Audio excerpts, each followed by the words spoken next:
Tampa Bay's business address is Money Talk 1010 AM and available on HD at 99.5 HD2. 24 hours a day, 7 days a week. Money Talk 1010 AM, Tampa Bay's business address. The views and opinions expressed on the following show are those of Morgan Streetman and are not those of Beasley Media Group, this station, its management, or other hosts or advertisers.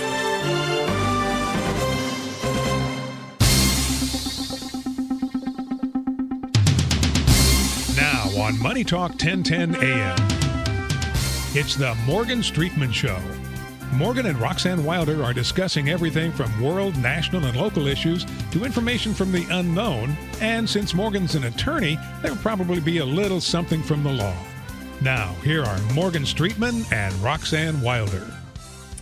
Hey, Morgan. Good to see you. It feels a little different that you're not doing the show prior to because you've been so busy filling in for Mason lately on Mason and the Sarge, Wide Open. It's almost like a day off for me today. I know. It's going to be even more of a day off because we have a great guest on the line who's going to give a lot of information to us. So we'll hear from someone else very special. And you coordinated this interview. How did John Guandolo come across your... How did you find out about him and decide you wanted to have him on as a guest? Well, we've been trying to get John on for a number of months now. We had on Chris Gaubitz from his organization. Was it about 5 or 6 months ago that we had Chris on, and he talked to us about understanding the threat. And John is kind of like over Chris in the Understanding the Threat group. So, you know, we've been connecting with them and just love their message, love to hear from them. They've got so much good information. And so finally it's worked out for us to have John on today. So we're so excited about that. So I just want to introduce him. John is the president and founder of Understanding the Threat, which is the only organization in the whole nation that provides a detailed assessment of the enemy threat in local areas. So they actually go to local areas and specifically assess the threat.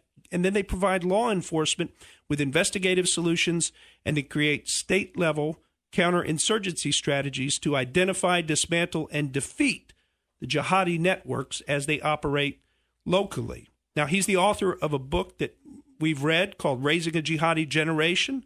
You can get this book at understandingthethreat.com or at amazon.com, and it's also available in major bookstores. And I will say, particularly if you're a law enforcement officer, the book Raising a Jihadi Generation is the kind of a book that would really help you out because it lays the foundation for you completely of the Muslim Brotherhood organization within the U.S. And in addition, it actually even gives you something that I think is really cool, which is at the very end, I love forms, as you know, Roxanne, being a lawyer, which is a form, boilerplate affidavit to get a search warrant. There you go. Well, John Guandolo joins us now. John, great to talk with you. Thanks so much for getting on the phone with us today and spending your time with us. Absolutely, Roxanne. Thanks for you and Morgan having me. Appreciate it. Yeah, John, welcome to the show. So, John, would you tell us a little bit about your background? Tell the folks that are listening a little bit about your background in the FBI before you started understanding the threat. Well, right. I came out of the Marine Corps. I'm a combat veteran and joined the FBI. And after 9/11, was moved over into the counterterrorism division. And through several investigations that I was a part of, I was either a co-case agent or the primary case agent. The Muslim Brotherhood network in the United States became very clear how they're operating, what they're doing, who they are.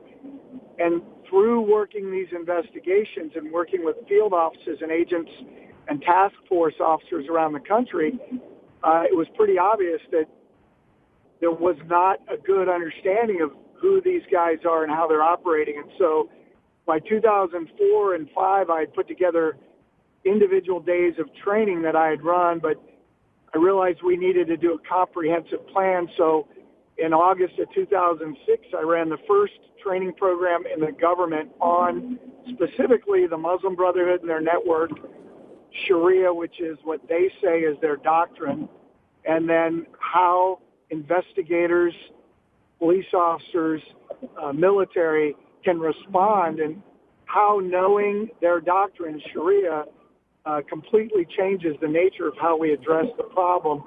And then by 2008, at the end of '08, I was recruited out of the DOD, or out of the FBI, and hired by the DOD, Department of Defense, to do strategic analysis on this threat, and they had me go around and actually speak to 3- and 4-star generals and admirals, heads of leaders in Congress, chairman of Intelligence Committee, Homeland Security, former national security advisors, directors of agencies like CIA, FBI, DIA.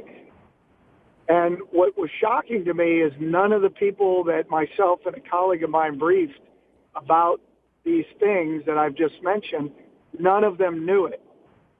And being I've never been like a government executive, or I got out of the Marine Corps as a captain, so I wasn't some senior official in the government, and it was shocking to me that these people did not know the basics of how the enemy's operating here domestically. But once you understand that the primary advisors to our leaders at all levels are literally what I call suit-wearing jihadis. Mm-hmm. They're the same guys that we're dealing with on the battlefield, but they wear suits and purport to be kind.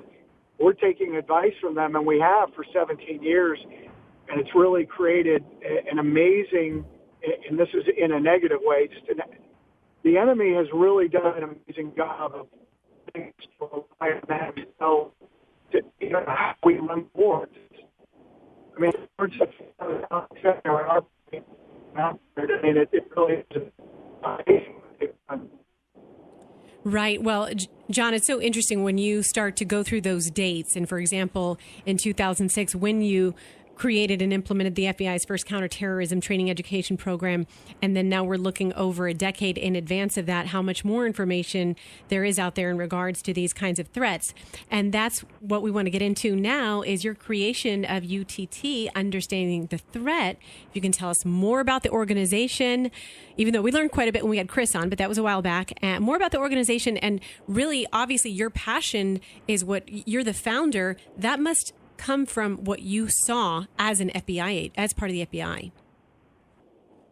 Yes, absolutely. And I think what solidified my experiences as an agent and investigator in the FBI was when I did all those things I just shared with you, working under the auspices of the Department of Defense, and realized these men, and I want to be very clear, the people I was briefing are people, I didn't know a lot of them, but the ones that I knew.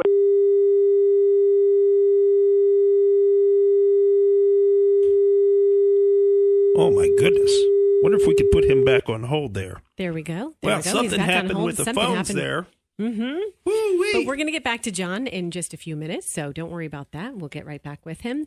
In the meantime, it's pretty remarkable, Morgan, to see what he has done and then to see the organization he's created from the ground up. Well, a lot of what his organization focuses on is the infiltration of the Muslim Brotherhood into the United States.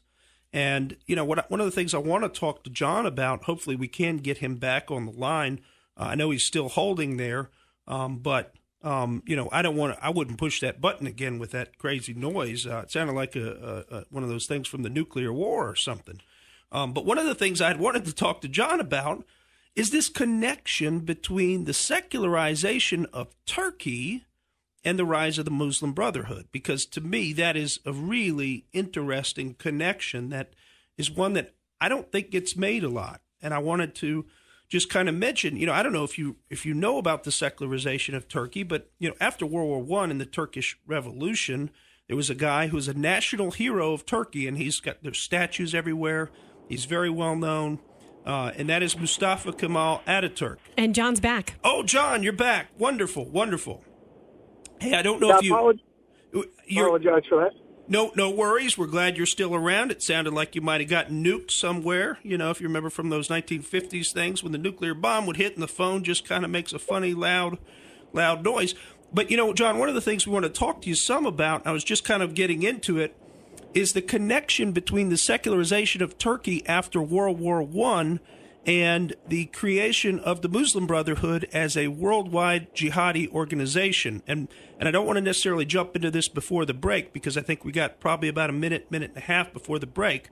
But one of the things I would ask you to touch on, maybe when we come back from the break, is this connection, how, Mustafa Kemal Ataturk, who many of us have probably heard that name before, although we probably don't have a good sense for who he was, but how he came into Turkey and he essentially got rid of all of the Islamic aspects of Turkey, and he secularized it. So he did things like he banned the growing of beards by men, and he wouldn't allow women to wear scarves or the hijab.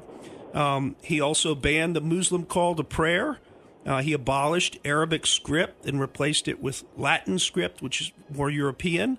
He also wanted to build a Western-style, secularized legal system.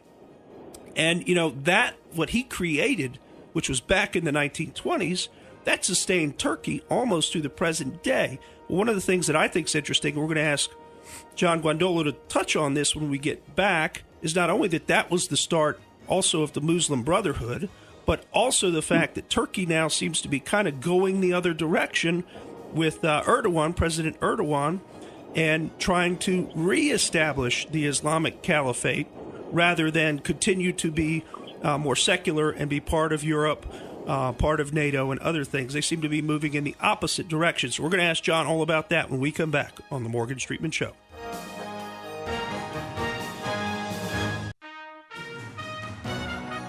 Welcome back to the Morgan Streetman Show. I'm Roxanne Wilder. We have a very special guest on the line, but I first want to just mention, Morgan, I feel bad for anyone who's in this seat today because you shared the seat with Mason was in that same seat. His voice was strained a little bit. Yours is sounding a little strained. So tell you what, our special guest is a frog in my throat, right? That is true. But we do have, as we were going to break, you started to bring up a very interesting point in regards to Turkey. Yeah, and that's the connection. We want John Guandolo, of course, to touch on this real quickly here. But that is the connection between the secularization of Turkey and the rise of the Muslim Brotherhood. So, John, can you fill us in a little bit on that story? Absolutely, and I think when people understand the very brief history or this brief version of the history, what everything going on makes sense. In the early 1920s, after World War I, after the Turkish Revolution, Mustafa Kemal, who took on the name Ataturk, father of the Turks, this national war hero, literally did everything you just said he did. Essentially erased Sharia Islam. All public Sharia adherence was outlawed, and what he ended up doing was creating a secular state and building a secular army to defend secular Turkey. Well, in the Muslim world, abolishing, the Ottoman Empire and everything else you just described, that did not go over well. So a man named Hassan al-Banna, son of an imam in Egypt, created the Society of Muslim Brothers, the Muslim Brotherhood, in 1928 with the simple objective of reestablishing that caliphate, which is what the Ottoman Empire was. It was the Islamic Caliphate, the Islamic State under Sharia. That's it. And they've been doing it since 1928. And today, for decades, they have been the exclusive go-between the U.S. government and the U.S. Islamic community, which is insane. So, John, I want to ask you a little bit about your book, Raising a Jihadi Generation, and you wrote this in 2009-ish. Is that about right? 2007, maybe? Yeah, but it was published in 2012. Yeah. Okay, so for someone who has not read that, had a chance to look at your book, what's the concept of civilization jihad? Well, what the Muslim Brotherhood says they're doing and what the broader Islamic movement is doing is penetrating any society that they are trying to overtake and create an Islamic State in. So at every level, so in the United States, again, suit-wearing jihadis, Islamic leaders wearing suits purporting to be friendly, will begin working with school boards, local school boards, city councils, police officers, state legislators, U.S. congressmen, leaders in the national security realm, pastors, people in the media, school presidents, leaders of universities. And this has been going on. We have declassified FBI documents to show this has been going on since the 1970s and 80s. And what they are doing is they are preparing the ground for overthrowing the government. And their own documents and information we have from again, going back 30 plus years, the FBI has in declassified documents, recovered Muslim Brotherhood documents and FBI raids here in the United States.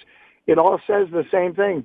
They are doing this outreach in order to subvert the mission of, for instance, a church, the mission of a police department, the mission of a charity, of a Christian charity, for instance, the mission of a school board.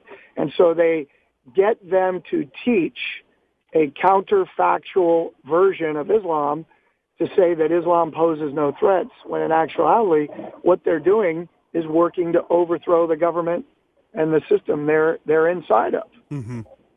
And when you look back at the point at which you wrote your book until now, how have things changed?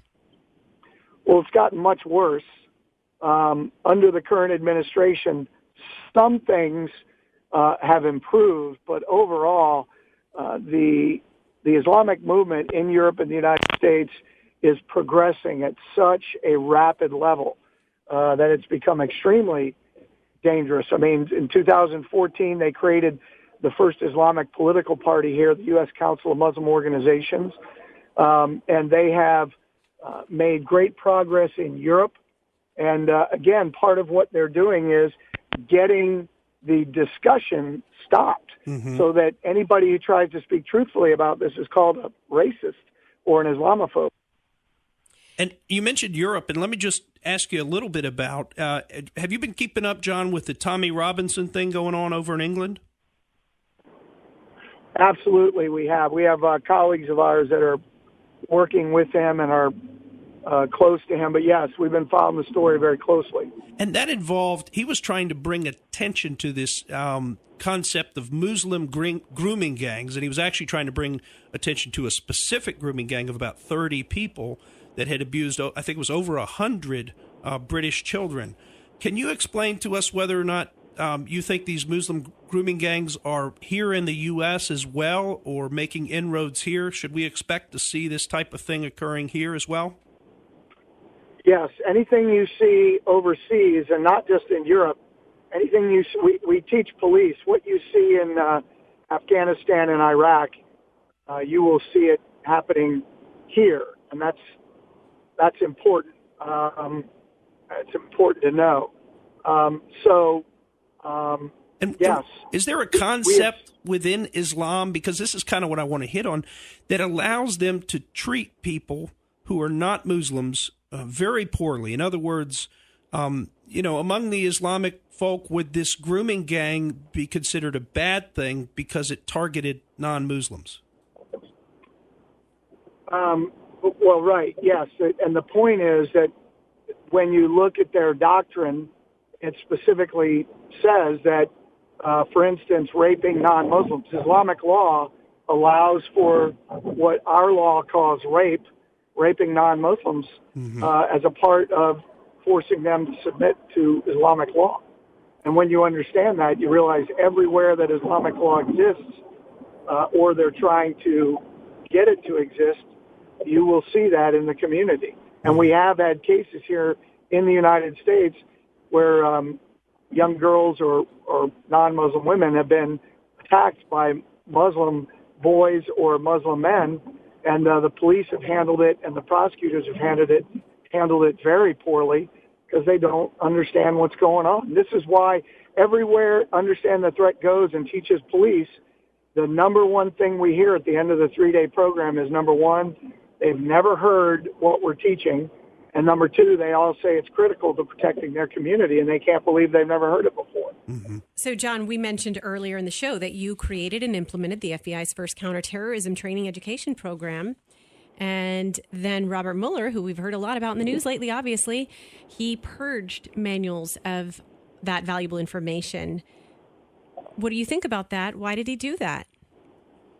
Well, I think Mr. Mueller had a significant disconnect with understanding this threat. I mean, by early 2002, so only several months after 9/11, he was having meetings at FBI headquarters with, we have all the notes from the meeting and who attended, and if there were 12 Muslim leaders in the room, all 12 of them were Muslim brothers from various organizations.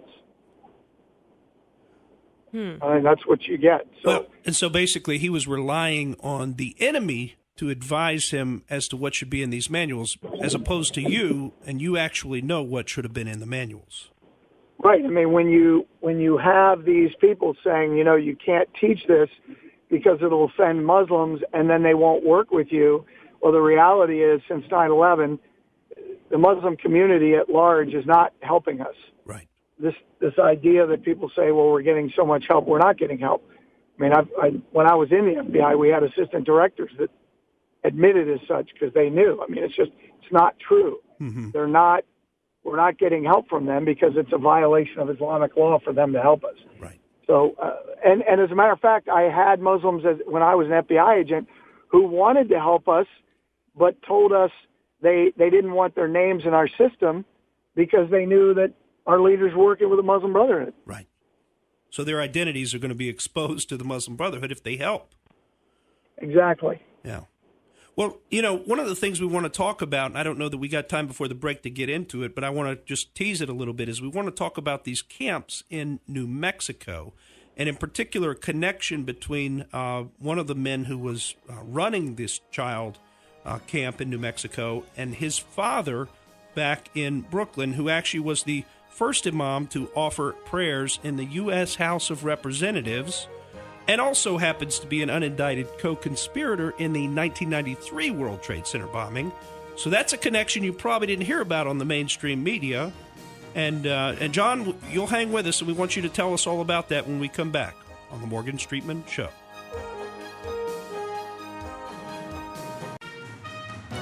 And we're back on the Morgan Streetman Show with John Guandolo, special guest, counterterrorism expert, former FBI agent, and he's president and founder of Understanding the Threat. So it's great to talk with John, and we were going into a recent story we've seen in the news. It's a tragedy out of New Mexico, and there are some ties to people that John has investigated over years ago related to the World Trade Center bombing. Yeah, John, in your book here, you've got a section on Siraj Wahaj, the father. So you already knew about him back in at least 2012, if not before. And so tell us about that, because the one that's been caught out in New Mexico is the son of his father. Yes. So Siraj Wahaj, besides being the first Muslim imam that was allowed to offer prayers inside the U.S. Congress, was also an unindicted co-conspirator in the 1993 World Trade Center bombing, which in and of itself is frightening. But he's also the guy that's spoken for the Democrat National, Convention. He's been a guy who has been welcomed by mayors, like New York City mayor, at meetings to talk about Islam. He's openly called for jihad and Sharia in the United States. He's called America a garbage can. And yet, despite the fact that he has violated laws and we investigated him, the U.S. government refuses to do anything with him and the hundreds of others, jihadi leaders like him. And so it's no surprise that his son and his entire family would have a compound where kidnapped children are being trained to attack U.S. schools. And this shouldn't surprise people. Yeah, it was pretty unbelievable as that story came about, and then to see that tie between father and son. And John, do you think there's any particular reason that, other than what they claimed, that the FBI didn't want to go into that compound? Because the sheriffs actually kind of had to take over the operation and raid that compound. And apparently the FBI said they were still waiting for probable cause. Is that just a political correctness issue that we're facing? I think it's much worse than political correctness. It's criminal negligence, and the FBI has been doing it a long time. You may not be aware, but in the early 90s, the FBI received information in Colorado of a major training camp for jihad, and the FBI refused to do anything about it. And so the governor of Colorado and the attorney general of Colorado put together a task force at the state and local level, and there's plenty of probable cause, and they raided the camp, and they found weapons and explosives and plans, lists of people that were going to be assassinated. And so this stuff has been going on from then to now. I mean, the question you have to ask is, there is probable cause right now to indict the 25 or 30 biggest Islamic organizations in the United States. Mm-hmm. It exists right now. Yeah. And a lot of it's in the back of my book. Question is, why aren't they doing it?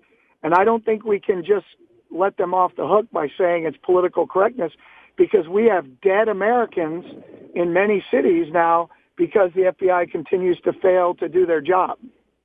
You know, one of the things I wanted to ask you, and it kind of brings up an interesting issue, is, you know, how much infiltration of leadership do we have? You know, I had heard, and I've kind of looked into this, and it seems like there's a pretty good basis for this, but it was my understanding that John Brennan, even when he was CIA director, actually before he'd actually converted to Islam when he was over in Saudi Arabia. Is that something that you have knowledge of, John? Actually, I was the one who broke the story several years ago and was widely criticized for the story. And in fact, I'm going to say about 6 months ago, Brad Johnson, who is a retired station chief, meaning he was the senior CIA executive in a particular place, mm-hmm. said that it was widely known in the CIA that John Brennan had converted to Islam, and he completely supported my public statements. It's hard to believe that we would put somebody who had converted to Islam in charge of all of our intelligence networks. And, of course, we have these ongoing setups for attacks like we're talking about. I mean, John, do you think that this camp that they found in New Mexico is the only camp in the entire U.S. where this is going on, or is this one of many? No, we have evidence that there are dozens of camps similar to this. We have a Muslim Brotherhood leader on a cassette recording we recovered, we being the FBI recovered in 2004 in Virginia, where we have him briefing a room full of Muslim brothers in Missouri in 1981 talking about weapons training camps. Mm-hmm. So, no, this is not something new. It's been going on for 4 decades. John, I wanted to go back to something you mentioned earlier in regards to the training that you do with law enforcement. And I know that you mentioned that much of the training, you perform it, and then you'll get feedback that, oh my gosh, I didn't realize this.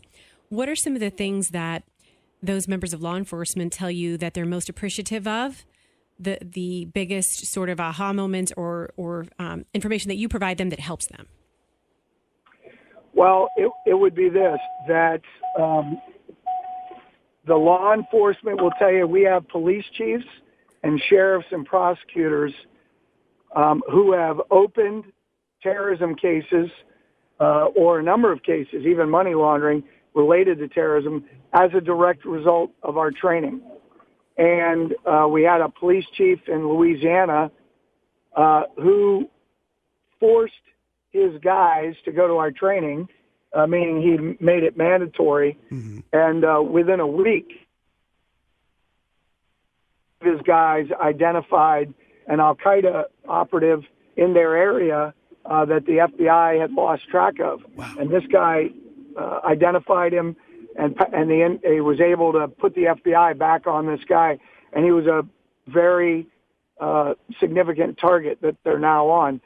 That's the result of our training. That's what you can do. Analysts can do predictive analysis once you understand how this enemy communicates, how they move money, how they speak of what they're going to do. In other words, they literally use different language, and I'm talking they're using English, but the way they talk will give you clues to what they're doing. But nobody, I mean, the evidence is, or the proof of this is, that when we have FBI Joint Terror Task Force people in our training, they've never heard the information we're putting out. Mm-hmm. And that's why the FBI is not only not pursuing these things, they actually resist pursuing these things. Yeah, and it seems like when you do try to put on trainings, you come under attack from groups like the Southern Poverty Law Center, which is finally now being designated potentially as a hate group. But it seemed to me when I was looking around that they try to make it as hard as possible on the folks that you're trying to train to have you down to train them. Absolutely. I mean, what happens is as soon as they know we're doing training, Hamas, doing business as the Council on American Islamic Relations, terrorist group, mm-hmm. and the Southern Poverty Law Center begin a massive campaign to shut it down and get them to cancel. It's, you know, all kinds of adjectives. People, Chris Collins testified, literally sitting next to Richard Cohen, the president of SPLC, all about what we do and how we do it. But the facts, the fact that the Southern Poverty Law Center is a hostile enemy actor is evident by the fact that they don't care about that. They don't care about protecting the citizens, but they are all about pushing forward a narrative and protecting jihadis. Yeah. And they do. I mean, the fact that the Southern Poverty Law Center defends Hamas in the United States should be evident to rational people that they're not interested in law and order. Right. You know, one of the things I wanted to touch on with you, because when I was looking, getting ready for this show, it seemed to me that a lot of the folks out there said, look, these folks that made a big deal about this 7-8 years ago, such as yourself and Chris Gaubitz, they were off base because the jihad has never come. But I think that's a bit of an unfair characterization because, in fact, we've got this training camp in New Mexico. We've had a number of other terrorist attacks. And one in particular I wanted to just draw a connection with is the attack up in Toronto earlier this year by Faisal Hussein. And I actually found some research that actually his brother had been arrested last year. I think it was in early December of last year, if I'm getting the date right. But regardless, and the guy had, 42 kilograms of carfentanil, which is a very, very, very powerful opiate. It's like fentanyl, but times maybe 100. And in fact, 42 kilograms of carfentanil, the deadly dose of that is like the size of a grain of salt. So 42 kilos is enough to kill 2.1 billion people with an opiate. Now, that was never, of course, publicized on the mainstream media, and one would wonder exactly what a person would need that much opiate, even if you were a drug dealer. I mean, come on, you can't, there's no way to get rid of that much. If you could kill 2.1 billion people, essentially you've got enough drugs for the entire planet or something to have a dose. So it just doesn't make any sense as that being a sort of a bust of a drug dealer.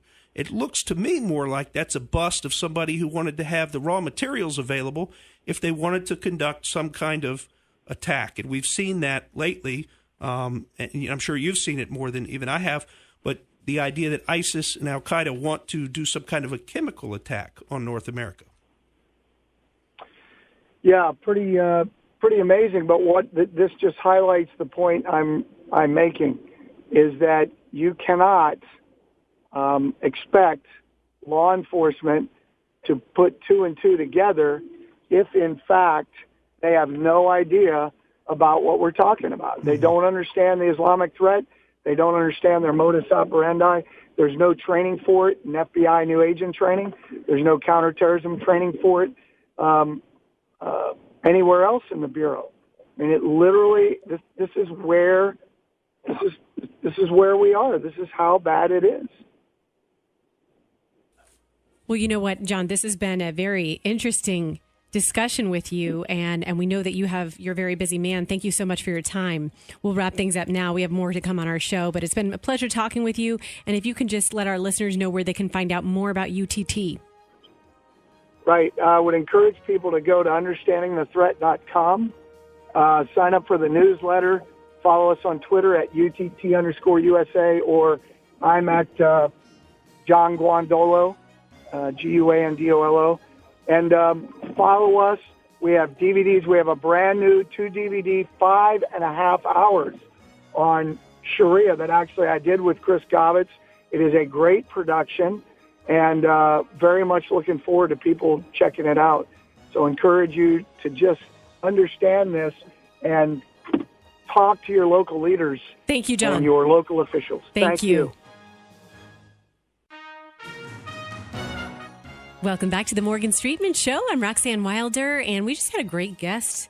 Shared a lot of insight, and obviously John Guandolo has such a rich history of fighting terrorism, his investigative background, his law enforcement background. Interesting guy. Well, it was a big treat for us. You know, we're big fans of understanding the threat, and we've been following his organization for months and years, and read his books. And you know, I know he made time for us out of his day, and I sure do appreciate that. We wanted to just share that. You could hear him running around. Yeah, we could tell he's a man on the move.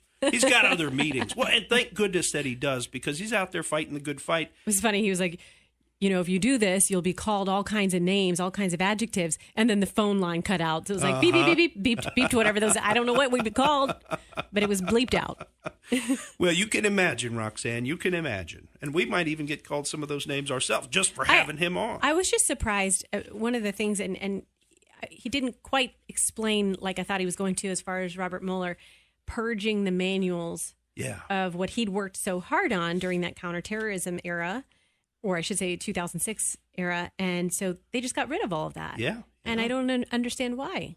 Well, you know, from what he was saying, I think it's because they've made friends with folks that are actually suit-wearing jihadis. So they seem like nice people, I suppose, if you don't really look into their backgrounds. And you don't challenge any of the, you know, assumptions that arise from sort of personal contact. I mean, these guys in their pictures, they're all smiling. I'm sure they smile, they shake hands, super friendly. But at the end of the day, they're essentially like spies. They're putting on so that they can infiltrate and gain access and power. And you really see how much they're up against when you hear about, for example, John mentioned they would make contact with certain people and certain Muslims, and they say, hey, we'd love to work with you. We'd love to help you. But because you're working at this high level with these particular individuals, they'll find out about us working with you, and then we'll get in trouble. Right.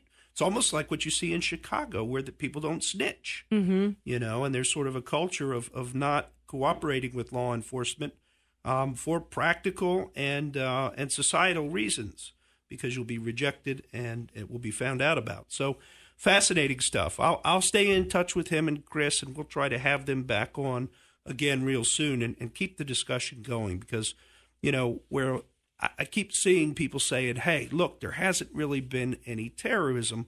But if you just look at it, there really has been. There have been a lot of attacks, a lot of attempts, both in Europe and here in America. I mean, when we live in a world where there's a story that just happened in New Mexico, you clearly have to have counterterrorism agents available. Right. I mean, are people not up in arms about this, that we've got camps on our own soil where they're training people to come and try to kill us? That's a pretty big deal. I think that deserves a little bit of law enforcement effort, and maybe they could lay off of all this, incidental collection of all of our American citizens' cell phone records and phone calls and text messages. And, hey, how about focus on the guys that we already know are jihadis, like the guy in Brooklyn and his son in New Mexico, and focus on the real problems instead of trying to look for problems among our own citizenry.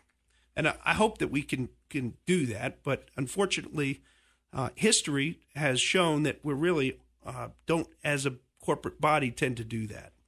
So now we did have an out there for you folks, and I know you'd be disappointed if we didn't have one. And whenever I look over your shoulder, Morgan, and I see your out there story, because sometimes it's a surprise to me. Sometimes, we've talked about it in advance. But when I see the image that I'm looking at right now, a plane in the sky, I always feel good, because I feel like a true out there has something to do with space or traveling or skies. So we're going out there. And you know what's funny is this is the most out there that we've done in a while, because this out there suggests that could Hillary Clinton and Bill Clinton and the Clinton Foundation be getting ready to actually be prosecuted? I mean, that would probably be the most out there thing that ever occurred. That's absurd. It's absolutely absurd, right? Because those people live by different rules and they won't be prosecuted. But this is one I didn't see a lot of places, and I wanted to share it with you. And, this is some of my Twitter army of researchers, and they've done some really great stuff here. But there were, last week, there were a couple of flights that were made from Virginia, from Northern Virginia to Little Rock, Arkansas, of a DOJ 757. That's a pretty big plane, and it's kind of a joint DOJ and FBI plane. But that made two trips. It went from Virginia at 11:56 a.m., got to Little Rock around 1:30, and then turned around and came back and did that twice. And picked up, apparently, according to the local radio stations, DOJ employees were loading boxes of documents into the plane. Now, we don't know for sure what documents they were there getting, but as you think about Little Rock, Arkansas, I'm trying to think, what's there? Okay, so or maybe they're investigating Tyson Foods. Mm-hmm. That's a possibility. But what else is in Little Rock to investigate that you need a plane to bring back? Oh, wait, the Clinton Foundation. Whenever I hear Deep South records and boxes of records, I think The Firm. The Firm, that's Tom right. Cruise, John Grisham. The Firm is there, I think, also. So it's one of those three, but my money is on the Clinton Foundation. And, wouldn't this just be perfect? Because the Clinton Foundation is like the longest-running charity fraud that was known to be a fraud from the day that it started. I remember back when they started the Clinton Foundation, and, I began to think, hasn't that gimmick already been done? I mean, by the late 90s, we already knew about the fake 501c3 charities. That was kind of already a done deal in this country. I remember that from the 90s myself. And I wasn't even that sophisticated back then. But, I remember thinking when the Clintons started it, I can't believe you're at this time when the charity fraud thing is already a known thing. I can't believe now you're starting a charity fraud. But they did it, and they pulled it off for about 20 years and just did whatever they wanted to do, took money from, the people of Haiti and many other people, and essentially acted as a money laundering organization because they would have funds collected from various different people outside the country and then laundered through charities from outside the country, which is not legal. As a 501c3, you have to know where your money's coming from. Mm-hmm. So there's all kinds of issues with the Clinton Foundation, and one would wonder what the records might actually show. Hopefully it's enough. But, this is apparently there is a brand new investigation that is ongoing. Now, there have been a number of investigations. One of them was squelched by a Comey and McCabe loyalist named Diane Upchurch, who was the special agent in charge of the Little Rock field office. But apparently this is not being conducted out of the Little Rock office. This is being conducted somewhere else. And we don't know if that's Huber, the prosecutor from Utah that's working on it, or someone else. But there is somebody at DOJ and FBI that appears to be looking into the Clinton Foundation and taking some very significant steps to do so. So hopefully this doesn't just fizzle out like a lot of the other things that we've got and we've seen where we think there might be something happening, but it doesn't. Hopefully this actually turns into something because we sure would like to see justice done. Thanks for joining us, folks. I'm Morgan Streetman, and that's the way I see it. The views and opinions expressed on the preceding program were those of Morgan Streetman and are not those of Beasley Media Group, this station, its management, or other hosts or advertisers. Tampa Bay's business address is Money Talk 1010 AM and available on HD at 99.5 HD2. 24 hours a day, 7 days a week. Money Talk 1010 AM. Tampa Bay's business address.